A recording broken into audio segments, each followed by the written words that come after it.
καλωσορίζοντας την εκπομπή μας την, πώς έλεγε ο Τσολάκης, τη βουλεύτρια του Μέρα 25 στην δεύτερη εκλογική περιφέρεια Θεσσαλονίκης, την κυρία Κωνσταντίνα Αδάμου. Καλημέρα, καλή εβδομάδα. Καλημέρα σας κύριε Καραμαούνα, καλή εβδομάδα. Όντως το τραγούδι μπορεί να μην ήταν πολύ εύθυμο, αλλά είναι ένα πάρα πολύ όμορφο τραγούδι. Ναι, και άκουσα που ένα στίχος του τραγουδιού λέει ότι έξω οι δρόμοι αναπνέουν διψασμένοι ανοιχτοί, και είναι σαν χτύπημα αυτό ακόμη μεγαλύτερο προς τους συμπολίτες μας, οι οποίοι παραμένουν μέσα κλειστοί. Έτσι είναι, διότι οι δρόμοι είναι ανοιχτοί, αλλά ποιος θα τους διαβεί. Για να δούμε λίγο, ξεκινήσουμε από αυτό. Πώς το βλέπετε αυτό το δεύτερο γενικό απαγορευτικό, κυρία Αδάμου? Θεωρείτε ότι ήταν απαραίτητο? Κοιτάξτε κύριε Καραμάνο, εμείς ως Μέρα 25 την πρώτη φορά που η κυβέρνηση να επιβάλλει καραντίνα, τη στηρίξαμε. Επειδή ο κορονοϊός μπήκε εξαπίνη στη ζωή μας, οπότε πρώτη προτεραιότητα ήταν και είναι βεβαίως να προστατευτεί η υγεία των πολιτών. Εξάλλου ανέκαθεν οι γιατροί και το ιατρικό προσωπικό στο σύνολό του αποτελούν τους φύλακες της ανθρώπινης ζωής. Πόσο μάλλον τώρα που τους αξίζει, εκτός από χειροκρότημα που εννοείται και μια τεράστια υπόκληση και ένα γιγαντιαίο ευχαριστώ, αλλά όλα αυτά δεν φτάνουν. Γιατί η κυβέρνηση είχε όλο το χρονικό διάστημα και θα έπρεπε να είχε προβεί, να το είχε πράξει ήδη, να είχε προβεί σε άμεσες προσλήψεις ιατρικού και νοσηλευτικού προσωπικού. Εμείς προτείνουμε εδώ και μήνες, έπειτα από καταγραφή των αναγκών, ότι ο αριθμός αυτός πρέπει να αγγίζει τις 7.000 προσλήψεις. Ανταυτού η κυβέρνηση αναμασά και προβάλλει ξανά τις ίδιες προσλήψεις που είχε ανακοινώσει μήνες πριν. Απλώς να γνωρίζει ο κόσμος ότι αφορούν ξανά τις ίδιες προσλήψεις, απλώς τις αναμασά. Εμείς λοιπόν από την πρώτη καραντίνα που είχαμε προειδοποιήσει την κυβέρνηση ότι ναι μεν τώρα τη δεχόμαστε, αλλά θα έπρεπε να προετοιμαστεί καταλήλως, λαμβάνοντας μία σειρά από μέτρα στην υγεία, στην παιδεία και στον τουρισμό. Δυστυχώς η κυβέρνηση επέδειξε εγκληματική αδιαφορία. Είχαν 6 ολόκληρους μήνες στη διάθεσή τους να προετοιμαστούν, να διαχειριστούν την πανδημία και απέτυχαν παραγωδώς. Είναι μια πάγια πολιτική να συγχωρητούν ομάδες πολιτών. Αρχικά τους νέους, αρχικά τους γυρεότερους, έπειτα τους νέους, μετά τους επιχειρηματίες της εστίασης, τους οποίους, ας μην ξεχνάμε, έκλεισαν νωρίτερα και από το γενικό lockdown. Ενώ δεν θα έπρεπε να έχει γίνει αυτό, αφού έχουμε δει ότι ο κόσμος, στην πλειοψηφία του, υπακούει τους κανόνες της κυβέρνησης. Θα μπορούσαν πρωτού προχωρήσουν σε κλείσιμο των επιχειρήσεων εστίασης να επιβάλλουν, λέω εγώ τώρα ένα παράδειγμα, την καθολική χρήση μάσκας εσωτερικά και εξωτερικά και να παραμείνουν οι επιχειρήσεις ανοιχτές. Δεν γίνεται από τη μια πλευρά να κλείνεις τις επιχειρήσεις ως μέτρο αντιμετώπισης της πανδημίας και από την άλλη να έχεις τους πολίτες να στιβάζονται στα μέσα μαζικής μεταφοράς σαν παστές σαρδέλες. Είναι κοροϊδία, κατά την άποψή μου. Έτσι λοιπόν δράτω με τις ευκαιρίες της ερωτήσεως που μου κάνατε και απευθύνω έκκληση, έστω και τώρα στον Πρωθυπουργό, έστω και αυτή την ίστατη στιγμή, να λάβει άμεσα αυτά τα 4 μέτρα. Πρώτον, να καθιερώσει ένα πραγματικά δημόσιο σύστημα μαζικών τεστ με σκοπό να ελέγχεται δωρεάν όλος ο πληθυσμός, όπως συμβαίνει στη Γερμανία, στην Κίνα, στη Σλοβακία και αλλού. Θα πρέπει να προβεί άμεση πρόσληψη 7.000 μόνιμων γιατρών και νοσηλευτών στο Εθνικό Σύστημα Υγείας. Επίσης, να επιτάξει τις μονάδες εντατικής θεραπείας των ιδιωτικών κλινικών και να τις ενσωματώσει για όσο καιρό διαρκεί η πανδημία στο ΕΣΥ, χωρίς βέβαια αυτές τις σκανδαλώδεις αποζημιώσεις που καταβάλει το κράτος σήμερα. Τέλος, θα πρέπει να χορηγήσει ουσιαστική βοήθεια σε εργαζομένους και ελεύθερους επαγγελματίες και όχι αυτά τα που είχαμε διαβάσει στην πρώτη καραντίνα, τα σχόλια ελικικού και τα επιδόματα που είναι επιδόματα φιλοδορήματα. Αν δεν προχωρήσει σε αυτά τα 4 βασικά μέτρα, έστω και τώρα, η νέα καραντίνα νομοτελειακά θα αποτύχει όπως συνέβη και με την προηγούμενη. Ο Πρωθυπουργός λοιπόν θα καταλήξει να είναι συνεργός στην υπονόμευση της δημόσιας υγείας και ίσως να πάμε και σε μία τρίτη. Ποιος να ξέρει, πάντως οι πληροφορίες και οι γνώμες μεταξύ των ειδικών διείστανται και δεν είναι λίγες οι φωνές εκείνες οι οποίες υποστηρίζουν ότι πιθανόν να μην ήταν και να μην είναι αυτός ο αποτελεσματικός τρόπος. Και το τίθεται ένα άλλο ζήτημα τελικά, αυτή η ενημέρωση του κοινού, των πολιτών για όλα αυτά τα ζητήματα. Πιστεύετε εσείς ότι είναι αυτή που θα έπρεπε να είναι? Ενημερώνεται επαρκώς ο κόσμος, ενημερώνεται όχι απλώς επαρκώς, αλλά ενημερώνεται και με τον τρόπο που πρέπει να ενημερώνεται, ή κυκλοφορεί και πολλή παραπληροφόρηση, fake news κτλ? Ακριβώς, ναι, αυτό τα fake news, η παραπληροφόρηση στα γενικά είναι ένα μεγάλο πλήγμα που δέχεται ο Έλληνας πολίτης, και γι' αυτό δυστυχώς όμως έτσι πρέπει, επαφίεται στην κριτική του ιδεινότητα,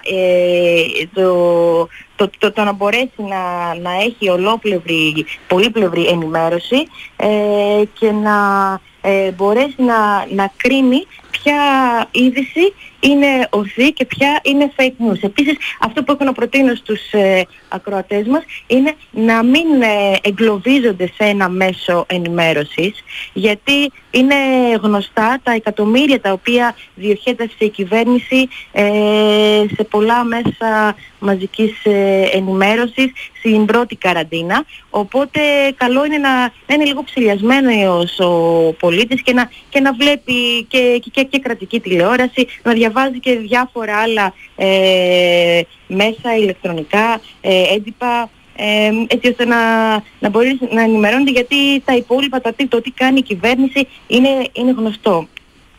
Όπως επίσης και τα εκατομμύρια τα οποία διοχετεύτηκαν εκεί, και όχι σε κλίνες ΜΕΔ για παράδειγμα, ή όχι σε προσλήψεις νοσηλευτικού προσωπικού. Και τώρα είναι αναγκασμένη η κοινωνία να ξαναζήσει την καραντίνα, κάτι το οποίο έχει συνέπειες όχι μόνο στην οικονομία όπως προείπα, γιατί έχει το 15% των επιχειρήσεων δεν ξανά άνοιξαν μετά την πρώτη καραντίνα. Οπότε τώρα μπορεί αυτό το ποσοστό να γίνει 40% και 50%. Το άλλο το πρόβλημα το οποίο δημιούργησε η κυβέρνηση είναι ότι δεν είχε καμία ορθή διαχείριση αναφορικά με τον τουρισμό. Άνοιξε τα σύνορα σαν ξέφραγο αμπέλι και ούτε οι τεστ γινόταν στους τουρίστες κατά την είσοδό τους στη χώρα, εκτός από μεμονωμένες περιπτώσεις. Και έπειτα άρχισαν σιγά σιγά να... Δεν λέω ότι ευθύνεται ο τουρισμός, αλλά ήτανε κάτι το οποίο συνέβαλε στην αύξηση των κρουσμάτων. Αντί να επενδύσει η κυβέρνηση φέτος στον εσωτερικό τουρισμό με περισσότερα vouchers, να επιδοτήσει, γιατί ξέρετε πώς οι πολίτες μας έχουν να πάνε χρόνια διακοπές λόγω της οικονομικής δυσπραγίας που επικρατούσε στην χρεοδουλοπαρικία η Ελλάδα τα τελευταία 10 χρόνια. Για ποιο λόγο η κυβέρνηση στήριξε τους Έλληνες? Το άλλο το πρόβλημα το οποίο ενέτεινε την κατάσταση ήταν το Υπουργείο Παιδείας, το οποίο και αυτό είχε 6 μήνες στη διάθεσή του, και συγκεκριμένα η Υπουργός, η κυρία Κερεμέως, δεν έκανε τίποτα απολύτως για να προετοιμάσει και να προστατεύσει τον κλάδο της εκπαίδευσης.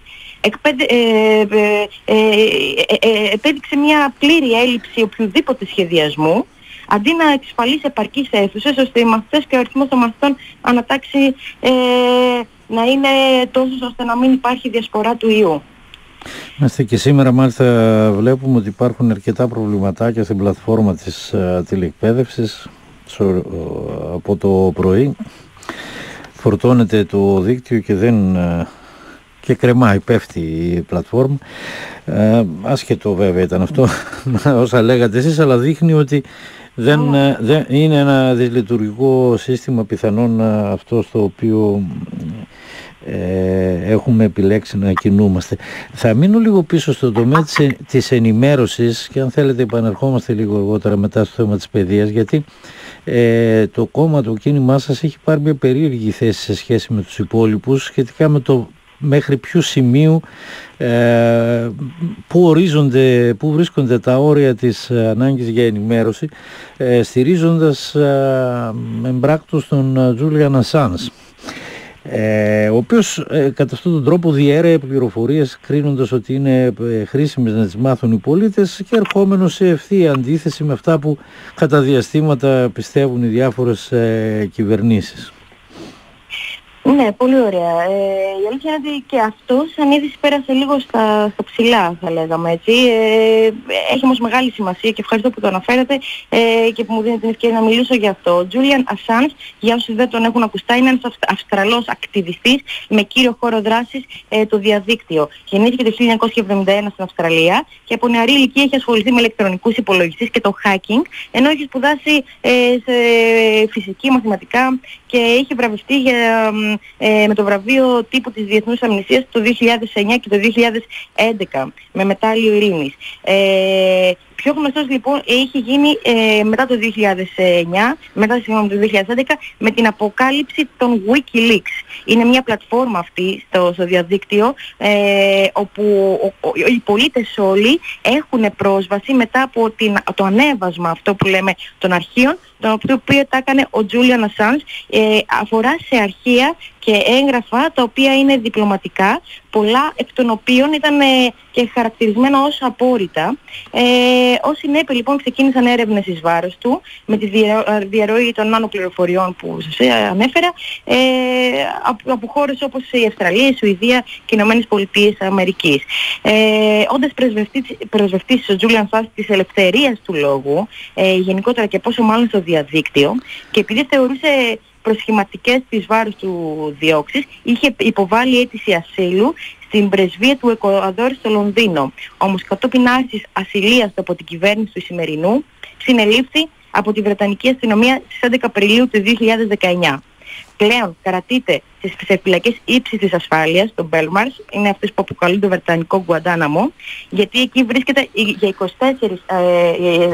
23 από τις 24 ώρες σε απάνθρωπη απομόνωση, αντιμετωπίζοντας 17 κατηγορίες. Την Τρίτη λοιπόν, και ερχόμαστε σε αυτό που είπα, την προηγούμενη Τρίτη 27 Οκτωβρίου, ο κύριος Γιάννης Βαρουφάκης κατέθεσε μέσω τηλεδιάσκεψης σε ισπανικό ανακριτή που διερευνά δίωξη σε βάρος της UC Global. Η UC Global είναι μια ιδιωτική εταιρεία την οποία είχαν μισθώσει οι αμερικανικές αρχές για να κατασκοπεύει εντός της πρεσβείας του Εκουαδόρ τον Αυστραλιανό ακτιβιστή του διαδικτύου, τον Julian Assange, ο οποίος είναι αρχισυντάκτης, όπως είπαμε, των WikiLeaks. Σε σκληρό δίσκο λοιπόν της εταιρείας που βρέθηκε στα χέρια των ισπανικών αρχών, εντοπίστηκε υλικό που αποδεικνύει την παραβίαση σχεδόν όλων των νόμων της Ευρωπαϊκής Ένωσης περί προστασίας των προσωπικών δεδομένων και ελευθεριών. Για παράδειγμα, ο κύριος Βαρουφάκης είδε μεταξύ άλλων βίντεο ιδιωτικών του συναντήσεων με τον Assange, είδε σημειώσεις του, είδε φωτοτυπίες του διαβατηρίου του και του συζύγου του, ακόμη και δεδομένα του κινητού του τηλεφώνου. Καταλαβαίνετε λοιπόν ότι σήμερα έπεσε θύμα παρακολούθησης ο Γιάννης ο Βαρουφάκης. Εγώ ήδη έχω πέσει θύμα παρακολούθηση και hacking το τελευταίο 1,5 χρόνο που έχω εκλεγεί βουλευτής. Οπότε αυτό σήμερα είμαι εγώ, αύριο είναι ο Γιάννης. Μεθαύριο και μετά από λίγο χρονικό διάστημα, ένα εύλογο χρονικό διάστημα, μπορεί να είναι οποιοσδήποτε από εμάς. Οπότε τίθεται θέμα ελευθερίας λόγου και παρακολούθησης. Αυτό που έπραξαν οι ισπανικές δικαστικές αρχές είναι μια εξαιρετική πρωτοβουλία, τους τιμά, και είναι μια αρχή προς μια πιο δίκαιη και δημοκρατικότερη κοινωνία. Μου φαίνεται ότι σιγά σιγά και με αυτά ξεφύγαμε λίγο από το χρόνο μας, κυρία Δάμου, αλλά ήταν ενδιαφέροντα όλα όσα συζητήσαμε. Θα ήθελα να σας ευχαριστήσω για την παρουσία σας. Καλή σας μέρα, καλή εβδομάδα. Ή θέλατε κάτι να πείτε ακόμη? Όχι, απλώς αναφορικά γιατί είχαμε μείνει στη μέση για το... για την παιδεία λέγαμε, ναι. Ναι, ακριβώς για την παιδεία. Ότι ήταν δεδομένο ότι η έναρξη του σχολικού έτους θα συνέπειπτε με το δεύτερο κύμα της πανδημίας, ειδικά μετά από αυτόν τον τραγελαφικό χειρισμό του τουρισμού του καλοκαίρι που προείπα, και αντί να λάβει τα απαραίτητα στοιχειώδη μέτρα, ώστε τα σχολεία να είναι έτοιμα, η κυρία Κεραμέρος τα μετέτρεψε σε υγειονομικές βόμβες. Άφησε λοιπόν εκτεθειμένο ολόκληρο τον εκπαιδευτικό κλάδο και εν συνεχεία όλους τους πολίτες. Και αντί γι' αυτό κάθισε και έκλεισε τους επιχειρηματίες πρώτα και της πόλης μας και έπειτα όλης της Ελλάδας. Και ας μην μιλήσουμε για τη γενικότερη απαράδεκτη πολιτική απορρίθμιση εκπαιδευτικής που ακολουθεί η κυρία Κεραμέως, δεν είναι του παρόντος.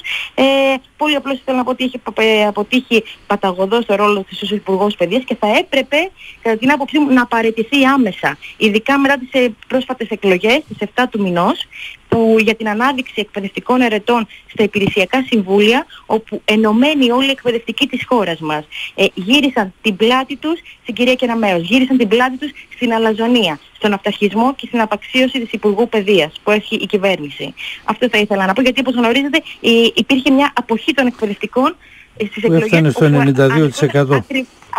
Ακριβώς, που έφτανε στο 92%. Οπότε ο κόσμος δίνει μια σαφή, και ειδικά οι εκπαιδευτικοί δίνουν μια πολύ σαφή εντολή στην κυρία Κεραμέως. Παρέτηση τώρα. Αυτό ήθελα να τονίσω. Θα θέλαμε να μην πούμε και κάποια πράγματα για την περιφέρεια στην εκλογή μια άλλη φορά, διότι το ξεφύγαμε λίγο. Σας ευχαριστούμε. Ευχαριστώ πολύ για την χαρά. Είστε καλά, γεια σας.